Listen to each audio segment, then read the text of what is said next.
Hello everyone, ఈరోజు నేను మీకు చెప్పబోయే కథ పేరు తాబేటి చిప్ప. 500 ఏళ్ల క్రితం సూచౌ నగరం పడమటి ద్వారం సమీపంలో వెన్షి అనేవాడుండేవాడు. అతను అపారమైన తెలివితేటల కలవాడు. చదరంగము, చిత్రకళ, నాట్యము, సంగీతము, జంత్రవాద్యాలు ఏది పడితే అది నేర్చుకొని అన్నిట్లోనూ రాణించాడు. అయితే ఎవరో జ్యోతిష్కులు చిన్నతనంలో అతడి చక్రం వేసి మహాధనికుడవుతాడని చెప్పడం వల్ల డబ్బు సంపాదించే ప్రయత్నం ఒక్కటి చేయక ఉన్నదంతా ఖర్చు పెడుతూ సరదాగా కాలక్షేపం చేశాడు. త్వరలోనే అతని ఆస్తి అడుగంటే పరిస్థితి ఏర్పడింది. ఈ లోపుగా అతని తోటి వాళ్ళంతా వర్తకం చేసి తమ ఆస్తులను 2 3 చేసుకున్నారు.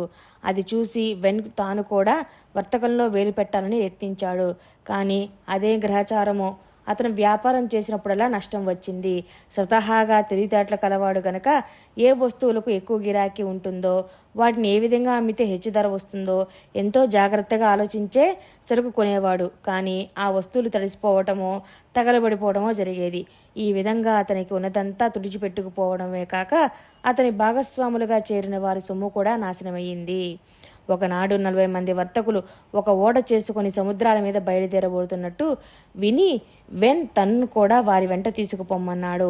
వెన్ సరదాగా కబుర్లు చెప్పి నవ్వించగలడని, అటువంటి వాడు వెంట ఉంటే ప్రయాణం విసుగుపుట్టదని భావించి వాళ్ళు సరేనన్నారు. వెన్ ఉద్దేశం దేశాలు చూద్దామనే.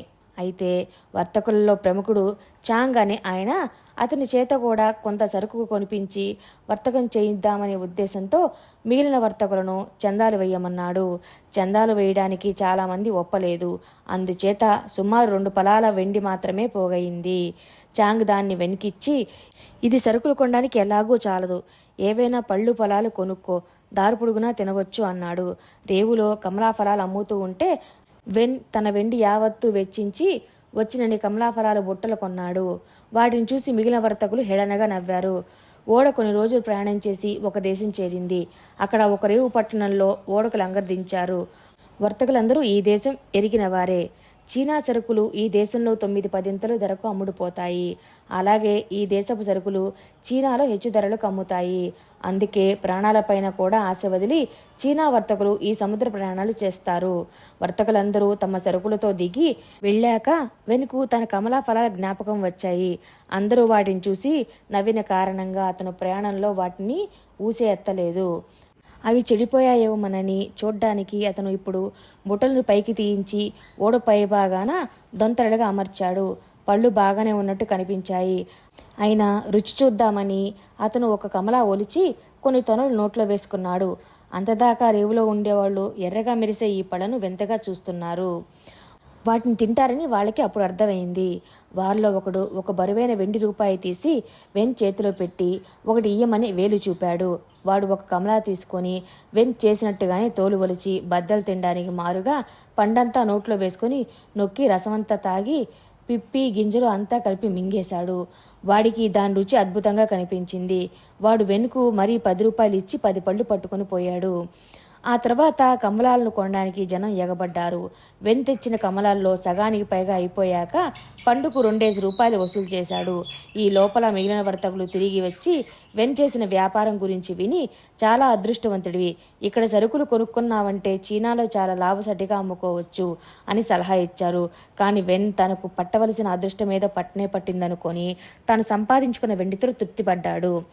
వర్తకులు తమ సరుకునంతా మారకం వేసుకోవడానికి 15 రోజులు పట్టింది. ఆ తర్వాత వారు ఓడలో ఎక్కి మళ్లీ ప్రయాణం సాగించారు. కొద్ది రోజుల అనంతరం సముద్రంలో బలమైన తుఫాను గాలి సాగి ఓడ కొట్టుకుపోసాగింది. చివరకు వర్తకులు ఒక నిర్జన ద్వీప ప్రాంతానికి చేరుకొని గాలి తగ్గేదాకా ఓడను అక్కడ లంగర వేశారు. వెన్ లంకను చూసి వస్తానని బయలుదేరాడు. నిర్జనమైన లంకలో చూడ్డానికి ఏముంటుంది అని అందరూ నిరుత్సాహపరిచినా వినక అతను ఒంటరిగా బయలుదేరాడు. లంక మధ్యలో ఆట్టే ఎత్తులేని గుట్ట ఒకటి ఉన్నది. కొండ మీద పెరిగే లతల సహాయంతో పాకుతూ వెన్ ఆ గుట్ట పైభాగాన్ని చేరుకున్నాడు. అక్కడి నుంచి చూస్తే నలువైపులా అతనికి సముద్రం కనిపించింది. ఇంతలో అతని కన్ను సమీపంలో గడ్డి మధ్య పడి ఉన్న ఒక వింత వస్తువు చూసింది. దగ్గరికి వెళ్ళి చూస్తే అదొక తాబేటి చిప్ప. అయితే అది చాలా పెద్దది, ఒక మంచం ప్రమాణంలో ఉన్నది. ఇంతెంత తాబేళ్లు కూడా ఉంటాయా అని వెన్ ఆశ్చర్యపడ్డాడు. అటువంటి తాబేటి చిప్ప ప్రపంచంలో ఎవరూ చూసి ఉండరు. తాను చూశానంటే ఎవరూ నమ్మరు. సూచో వాళ్ళు కోతరాయిళ్ళు అంటారు.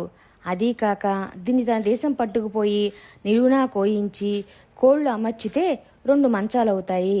వెన్ ఈ విధంగా అనుకొని తాబేటి చెప్పకు బట్ట కొంగు కట్టి రేవు దగ్గరికి ఈడ్చుకొచ్చాడు.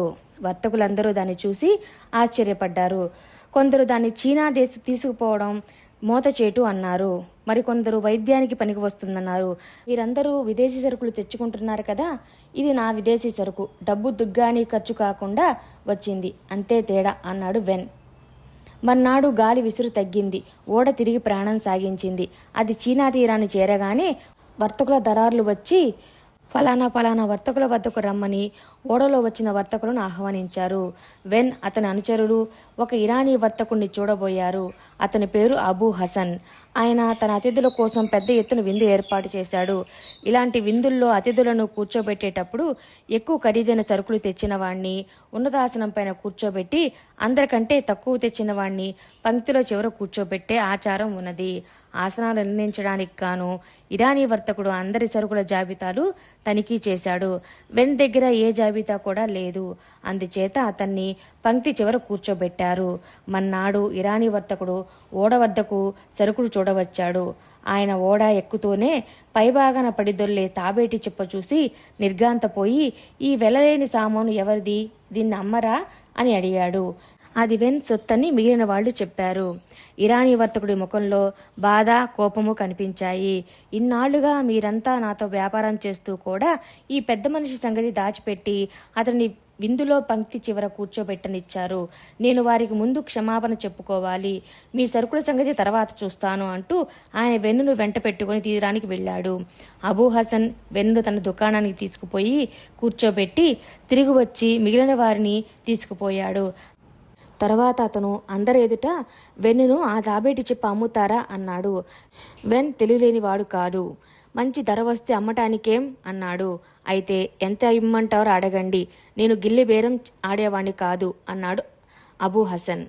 వెన్ చాంగ్తో సంప్రదించాడు. వారు రహస్యంగా మాట్లాడుకున్నారు. చిట్ట చివరకు చాంగ్ హసన్తో వేళాకోళంగా అన్నట్టుగా అతని ఉద్దేశం 10,000 అడగాలని ఉన్నట్టుంది అన్నాడు. అంటే ఆయనకు అమ్మాలని లేదన్నమాట అన్నాడు హసన్. ఆ తాబేటి చిప్ప చాలా విలువైనదని వర్తకులకు తెలిసిపోయింది. చాంగ్ ఇక దాపరికం లేకుండా హసన్కు వెన్ కథ అంతా చెప్పి ఎంత ఇవ్వాలో హసన్నే నిర్ణయించుకోమన్నాడు. హసన్ 50,000 ఫలాలు వెండి ఇచ్చి తాబేటి చెప్పును కొన్నాడు. అది కూడా చాలా తక్కువ ధరే. ఆ తాబేటి చెప్పులో వెలలేని ముత్యాలు అంగుళం ప్రమాణం కలిగి ఉంటాయట. ఏమైనా వెన్ దుర్దినాలు దాటిపోయాయి. అతను పెళ్లాడి పెద్ద వర్తకులలో ఒకడే సుఖంగా జీవించాడు. కథ కంచికి మనం నిద్రకి. Thanks for watching. Like, share and subscribe.